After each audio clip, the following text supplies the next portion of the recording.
لنگڑی مینا۔ میں اس وقت 8-9 برس کا تھا۔ پنجاب کے میدانی علاقے میں ہمارا گاؤں تو چھوٹا سا تھا، مگر دیہاتی ماحول کی کشادگی ہر طرف تھی۔ اکثر گھر بڑے کھلے، روشن اور ہوادار تھے۔ بارشوں کی فراوانی کی وجہ سے گلیاں چوڑی اور گھروں کے کشادہ آنگنوں میں جا بجا درخت لگے تھے، جن میں بہت سے پرندوں نے اپنے گھونسلے بنا رکھے تھے۔ کبھی تو وہ زمین پر اتر کر دانہ ڈنکا چگنے آتے اور کبھی اوپر ہوا میں اڑتے ہوئے اٹکلیاں کرتے رہتے۔ ان میں فاختہ، مینا، چڑیا اور کوے سبھی شامل تھے۔ ہمارے اپنے صحن میں موتیے کے ایک پودے کے علاوہ ایک شیشم ٹاہلی کا درخت تھا اور ایک شہتوت کا۔ سردیوں کا موسم ختم ہونے پر آتا تو لمبے لمبے، رسیلے، میٹھے اور پکے ہوئے شہتوت اس کے ٹہنیوں سے لٹکنے لگتے اور ہم سارے بچے صبح ہی صبح اس درخت پر چڑھ جاتے اور دھوپ نکلنے سے پہلے جی بھر کر شہتوت کھاتے۔ ویسے تو وہ سارے پرندے ہم سے ڈرتے نہیں تھے، مگر ہماری بوڑھی دادی جان کے ساتھ وہ بہت مانوس تھے، کیونکہ وہ ہر روز صبح کے وقت برآمدے والے تخت پوش پر نماز پڑھتی، پھر ٹاہلی کے درخت کے نیچے مونڈھے پر بیٹھ جاتی، رات کی بچی ہوئی روٹیوں کے چھوٹے چھوٹے ٹکڑے کرتی اور چینٹے مار مار کر صحن میں بکھیر دیتی۔ ساتھ ہی ایک طرف مٹی کی چوڑی کنالی میں پانی بھرا ہوتا اور پرندوں کے چھوٹے چھوٹے گروہ پر پریاں بھرتے نیچے اترتے، بھاگ بھاگ کر بے صبری سے جھک جھک کر چند نوالے وہیں کھاتے اور پھر بچوں کے لیے چند ٹکڑے چونچوں میں دبائے پھر سے اڑ جاتے، اور ان سے بعض کنالی میں صرف پانی پیتے اور بعض پانی میں بیٹھ کر اپنے پروں کو تیزی سے پھر پھراتے اور پانی کے اچھلتے چھینٹوں سے غسل کر لیتے۔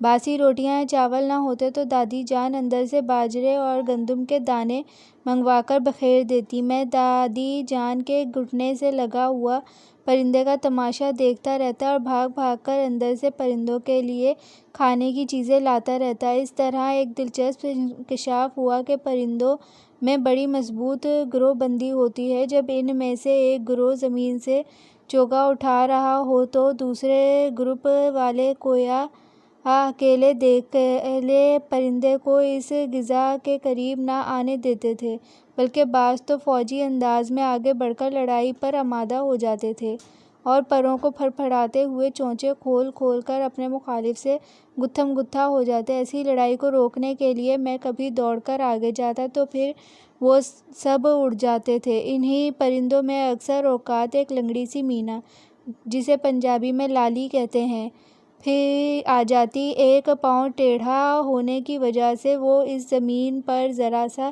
لٹکاتی تھی اور دوسرے پاؤں پر اچھل اچھل کر آگے چلتی تھی۔ یوں لگتا تھا کہ اس کا گروپ کوئی نہ تھا اور وہ اپنے پر سمیٹتی ہمیشہ اکیلی ہی زمین پر اترتی تھی، اس لیے جو گروپ وہاں پہلے سے موجود ہوتا وہ اسے ٹھونگے مار مار کر بگاڑ دیتا۔ کئی دفعہ میں نے بھاگ بھاگ کر اسے پکڑنے کی بھی کوشش کی، مگر وہ قابو نہ آتی تھی۔ مگر ایک دن ایک لنگڑے پن اور سست روی کی وجہ سے پکڑی گئی۔ میں نے لا کر اسے دادی جان کے سامنے بٹھا دیا۔ وہ اسے روٹی کے ٹکڑے ڈالنے لگیں۔ تھوڑی توقف اور ہچکچاہٹ کے بعد وہ سہمی سہمی سی گھبرائی ہوئی کھانے لگی۔ میں بھاگ کر اندر گیا اور باہر سے اور گندم کے چند دانے لا کر اس کے ارد گرد بکھیر دیے۔ آہستہ آہستہ اس کی گھبراہٹ کم ہونے لگی اور وہ بلا خوف کھانے لگی۔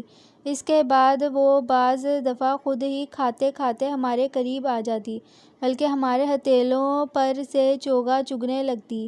جب کہ ایک دن تو وہ اچھل کر دادی جان کے کندھے پر آ بیٹھی اور پھر وقتاً فوقتاً ایسا کرنے لگی۔ نوبت یہاں پہنچ گئی کہ بہت سا چوگا کھا کر پانی پینے کے بعد جب وہ بھرے پیٹ سے آسودہ ہو جاتی تو نہ صرف اڑ کر دادی جان کے کندھے پر جا بیٹھتی، بلکہ ان کے سفید بالوں پر اپنی چونچ گھمانے لگتی۔ دادی جان بھی خوب مزہ لیتیں، کیونکہ کئی دفعہ اڑنے کے ساتھ ہی مینا اپنے منہ سے ہلکی سی آواز نکالتی ہے، اور دادی جان کو وہ آواز بہت پسند تھی، اس لیے کہ وہ کان کے پاس ہی کندھے سے ابھرتی تھی۔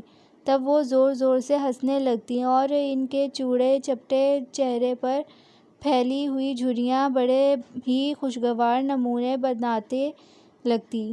ہر صبح آنکھ کھلنے پر میں ہاتھ منہ دھو کر باہر آتا تو یہ پرندے زمین پر یا منڈیروں اور ٹہنیوں پر بیٹھے کیڑے چگتے نظر آتے۔ دھوپ چڑھ جاتی تو معلوم کہاں چلے جاتے، پھر مغرب کے وقت اندھیرا ہونے سے پہلے قطاروں اور گروپوں کی شکل میں ڈار بنا کر واپس آ جاتے اور اپنے اپنے گھونسلوں میں سما جاتے۔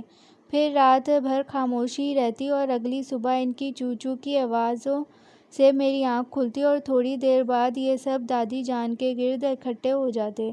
ایک دفعہ بدقسمتی سے دادی جان بیمار ہو گئیں۔ شروع میں تو وہ تھوڑا بہت چل پھر سکتی تھیں، مگر کچھ دنوں بعد وہ زیادہ تر لیٹی رہتی تھیں اور ہم موسم اور دھوپ چھاؤں کے مطابق ان کی چارپائی کو کمرے، برآمدے یا صحن میں اٹھا کر لے جاتے۔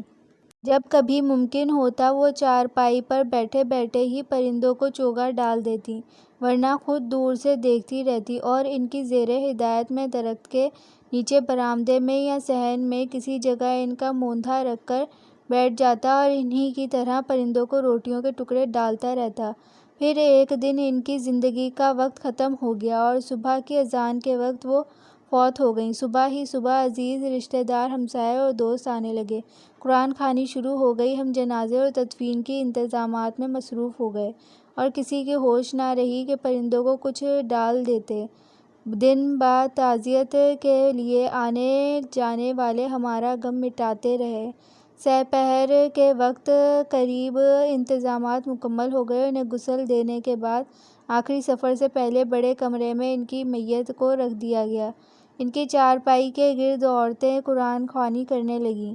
کمرے میں فوراً عرق گلاب کی خوشبو تھی اور تقدس بھری فضا عجیب سی سوگوار تھی۔ میں کسی کام سے باہر نکلا تو دیکھا کہ لنگڑی مینا برآمدے میں اپنے ایک پاؤں پر اچھل اچھل کر بڑی بے چینی سے گھوم رہی ہے، جیسے کسی کو ڈھونڈ رہی ہو۔ نامعلوم مجھے کیا سوجی کہ میں نے تھوڑی تگ و دو کے بعد اسے پکڑ لیا اور کمرے میں لا کر کسی کھڑکی میں بٹھا دیا۔ میرا خیال تھا کہ وہ غیر مانوس فضا سے گھبرا کر فوراً ہی اٹھ جائے گی، مگر وہ تو سہم کر منجمد ہو گئی، جیسے نئی جگہ، نئی فضا، نئی خوشبو اور گہری خاموشی سے اس کے حواس معطل ہو گئے ہوں۔ اتنے میں امی نے اشارے سے مجھے بلایا اور میں مینا کو وہیں چھوڑ کر ادھر چلا گیا۔ تھوڑی دیر بعد دیکھا تو مینا کھڑکی کی عمودی سلاخوں کے اوپر والے حصے میں ایک سلاخ سے چپکی ہوئی چونچ کھول کر لمبے لمبے سانس لے رہی تھی اور گردن ادھر ادھر موڑ کر کمرے کے سارے منظر کو نسبتاً بلندی سے دیکھ رہی تھی۔ میں نے سوچا کہ تھوڑی ہی دیر میں کھڑکی سے باہر